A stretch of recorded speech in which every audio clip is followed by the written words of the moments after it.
नमस्ते दोस्तों, मैं ईश्वर ज्योति आज की बात में आप सबका स्वागत करती हूँ। आइए आज की बात कर लेते हैं। आज बड़ा ही शुभ दिन है, पवित्र दिन है। आज शनिवार का दिन है। शनिवार के दिन आप शनि का मंत्र जाप कर सकते हैं। ओम प्राम प्रीम प्रोम सह शनिश्चराय नमः। और पीपल के यहाँ पे जाके परिक्रमा कीजिए, दीपक जलाइए, तो आपका दिन शुभ रहेगा। और घर से नेगेटिविटी दूर करने के लिए मैंने कुछ उपाय बताए हैं, वो करिए।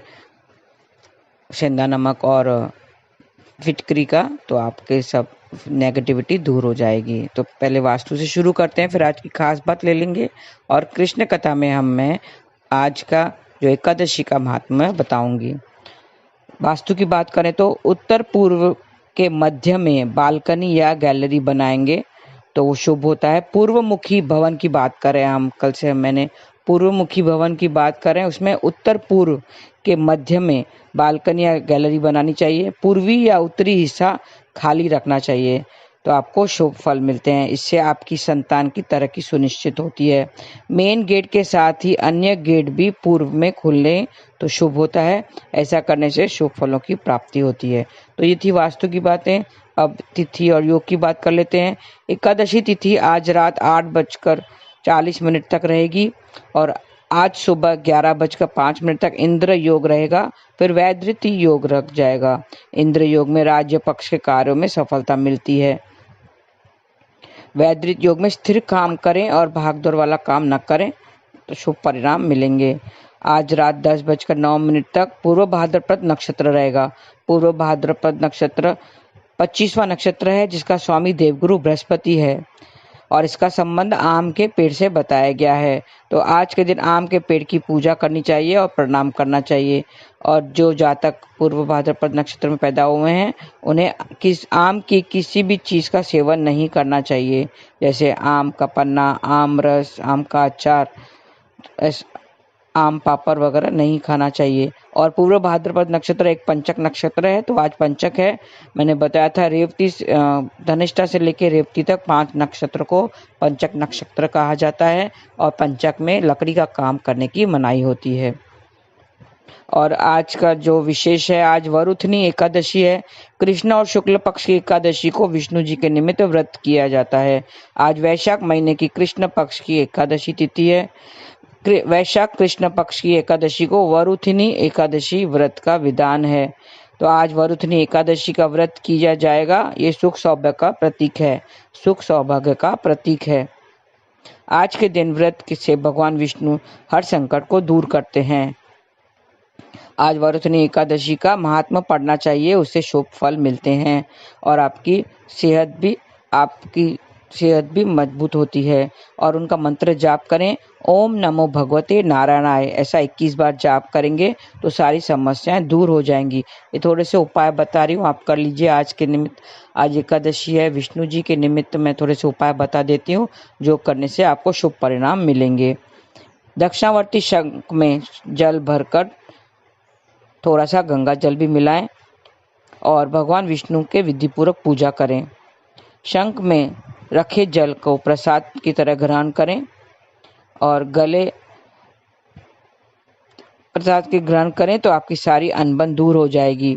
और संतान की शादी अगर नहीं हो रही है तो गले में डालने वाला पीला रंग का कपड़ा लें और उसमें हल्दी के छींटे मारकर भगवान विष्णु को चढ़ा दें, तो शादी जल्दी हो जाएगी। एकाक्षी नारियल भगवान विष्णु के चरणों में रखें और उसके थोड़ी देर बाद पीले कपड़े या पोटली में बांधकर अपने पास रख दें, तो आपकी स्थिति सुधर जाएगी, आपकी सेहत सुधर जाएगी। और मंत्र जाप करें, ओम नमो भगवते नारायणाय। ऐसा करेंगे तो बिजनेस में गति भी आएगी। विष्णु भगवान को 11 पीले फूल अर्पित करें। बिजनेस में गति पाने के लिए विष्णु भगवान को 11 पीले फूल अर्पित करना है और मंत्र जाप करना है, ओम नमो भगवते नारायणाय। 11 गोमती चक्र लेकर श्री विष्णु जी के चरणों में रखें, तो आपका जो फैसला है वो सब सही होगा और सफलता जरूर मिलेगी। भगवान का आशीर्वाद भी लेना चाहिए। 5 गोमती चक्र श्री विष्णु के चरणों में रखें, तो आपका काम जल्दी पूरा हो जाएगा। भगवान की विधिवत पूजा करें और फिर गोमती चक्र को कपड़े में बांधकर अपने पास रख दें, तो आपके सारे काम जल्दी ही पूरे हो जाएंगे। घर के मंदिर में शंख की स्थापना करके पूजा करें। आज के दिन घर में शंख की स्थापना करनी चाहिए तो सुख समृद्धि बढ़ेगी। एक पात्र में शंख रखकर दूध की धारा बहाएं। जल चढ़ाकर कपड़े से पोंछें। घी का दीपक भी जलाएं। इस तरह से पूजा करनी है। तो श्री लिखकर, उस पर श्री लिखकर कुमकुम, चावल और पुष्प अर्पित करें और भोग लगाकर पूजा समाप्त करें तो आपके घर में सुख समृद्धि बढ़ेगी। एक 5 मुखी रुद्राक्ष, साबुत हल्दी और गोमती चक्र लें। कौड़ी और गुंजा फल ये लेकर सौभाग्य पोटली बनाएं और फिर पोटली विष्णु भगवान के सामने रख दें। बाद में तिजोरी में या अपने मंदिर में रखें तो आपको सुख सौभाग्य की प्राप्ति होगी। विष्णु जी के पूजन के समय 1 रुपए का सिक्का रखें और सिक्के में के रौली और फूलों से पूजा करें। सिक्के लाल कपड़े में बांधकर अपने तिजोरी में रख दें तो आपके व्यापार में बढ़ोतरी होगी और सुख सौभाग्य बढ़ेगा। और आज का जो मंत्र है, ओम प्राम प्रीम प्रौम स शनिश्चराय नमः, ये शनि का मंत्र है। ऐसा जाप करेंगे तो शत्रुओं से मुक्ति मिलेगी। और फिर पीपल के पेड़ पे जाकर जल चढ़ाना है। जाप के बाद पीपल के वृक्ष पे जल चढ़ाएं। तो ये थोड़े से उपाय हैं, आपको करने से शुभ परिणाम अवश्य मिलेंगे। आप जरूर कीजिए।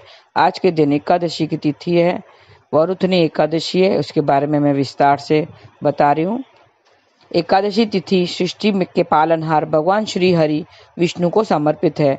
शास्त्रों में वैशाख माह की कृष्ण पक्षी एकादशी को वरुथनी एकादशी के नाम से जाना जाता है। वैशाख माह और एकादशी तिथि दोनों ही भगवान विष्णु को अत्यंत प्रिय है। इसके लिए भी इस एकादशी का भी बड़ा महत्व है। इस बार यह पुण्य दायी तिथि शनिवार के दिन आ रही है। इस दिन साधक जीवन में सुख और शांति के लिए भगवान विष्णु के संग माँ लक्ष्मी की भी पूजा करते हैं और व्रत भी रखते हैं। मान्यता है कि एकादशी के दिन ऐसा करने से भक्तों की सभी मनोकामना पूर्ण होती है। उसका महत्व क्या है आइए जान लेते हैं। पद्म पुराण के अनुसार वरुथनी एकादशी का व्रत करने से मनुष्य सब पापों से मुक्त होकर विष्णु लोक को प्राप्त होता है। मान्यता है कि जितना पुण्य कन्यादान और अनेक वर्षों तक तप करने पर मिलता है, उतना ही पुण्य वरुथनी एकादशी का व्रत करने से मिलता है। मनुष्य वरुथनी एकादशी का व्रत करके साधक विद्यादान का फल भी प्राप्त कर सकता है। यह एकादशी सौभाग्य देने वाला, सब पापों को नष्ट कराने वाली और अंत में मोक्ष देने वाली एवं दारिद्रता का नाश करने वाली और कष्टों से मुक्ति दिलाने वाली भी मानी गई है। इसकी पूजा विधि क्या है? इस दिन शंख, चक्र, गदम, कमल, गदा और पद्माधारी भगवान विष्णु की रौली, मौली, पीले चंदन, अक्षत, पीले फूल, ऋतुफल, मिष्ठान आदि अर्पित कर धूप दीप से आरती उतारकर दीप दान करना चाहिए और साथ ही यथाशक्ति श्री विष्णु के मंत्र ओम नमो भगवते नारायणाय का जाप करते रहना चाहिए। इस दिन विष्णु सहस्त्र नाम का पाठ भी करना बहुत फलदायी माना गया है। भक्तों को परनिंदा, छल कपट, लालच, द्वेष की भावनाओं से दूर रहकर श्री नारायण को ध्यान में रखते हुए भक्ति भाव से उनका भजन करना चाहिए। द्वादशी के दिन ब्राह्मणों को भोजन करवाने के बाद स्वयं भोजन करें और व्रत का पालन करें। तो ये थी उसकी विधि, क्या करना चाहिए और क्या नहीं करना चाहिए। आइए उसकी कथा भी सुन लेते हैं, उसका महात्म्य क्या है। कथा के अनुसार प्राचीन समय में नर्मदा नदी के तट पर मानधाता नाम के तपस्वी राजा राज्य करते थे। एक बार राजा जब तपस्या कर रहे थे तभी वहां एक जंगली भालू आया और राजा के पैर चबाने लगा, लेकिन राजा तपस्या में लीन थे। भालू राजा को घसीट कर जंगल में ले गया। भालू को देख राजा बहुत घबरा गए। इस दौरान उन्होंने भगवान विष्णु से जीवन की रक्षा के लिए प्रार्थना की। उसकी पुकार सुनकर प्रभु वहां प्रकट हो गए और भालू को मारकर राजा के प्राण बचाए। तब तक भालू ने राजा का पैर खा लिया था। इसकी वजह से वह बेहद दुखी था। राजा को इस परिस्थिति में देख भगवान विष्णु ने उनको एक उपाय बताया। प्रभु ने राजा को वरुथनी एकादशी करने के लिए कहा। राजा ने प्रभु की बात को मानकर वरुथनी एकादशी का व्रत किया और उससे वराह अवतार मूर्ति की पूजा की। इसके बाद इस व्रत का प्रभाव से राजा फिर से सुंदर शरीर वाला हो गया। मृत्यु के पश्चात राजा को भगवान विष्णु के धाम वैकुंठ लोक की प्राप्ति हुई। तो इस तरह से आप भी व्रत कीजिए और शुभ फल पाइए। आज के दिन आपको व्रत करना है और ग्रेन्स जो है अन्न से आपको दूर रहना है। आप एकादशी जो है, एकादशी का आटा आता है वो खा सकते हैं, ग्यारसी आटा खा सकते हैं, आलू की सब्जी खा सकते हैं अगर खाना है तो, या तो फलाहारी कर सकते हैं, कोई तो जल पे भी रहते हैं। तो आपकी श्रद्धा अनुसार आप ये व्रत कीजिए। आप व्रत नहीं कर सकते हैं तो सिर्फ विष्णु भगवान की पूजा आराधना कीजिए और मन में ऐसा संकल्प कीजिए कि आप दूसरी बार एकादशी जरूर रखेंगे। तो ऐसा भाव कीजिए तो भी फल प्राप्ति होगी।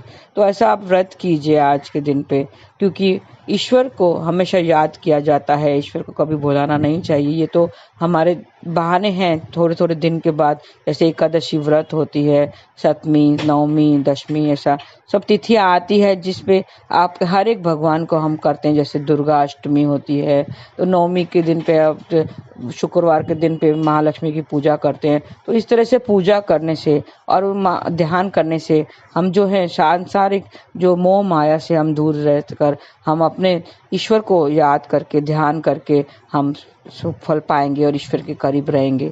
तो अंत में हमें मोक्ष की प्राप्ति होगी। आज के लिए बस इतना ही। धन्यवाद। आपका दिन शुभ रहे। हरे कृष्ण।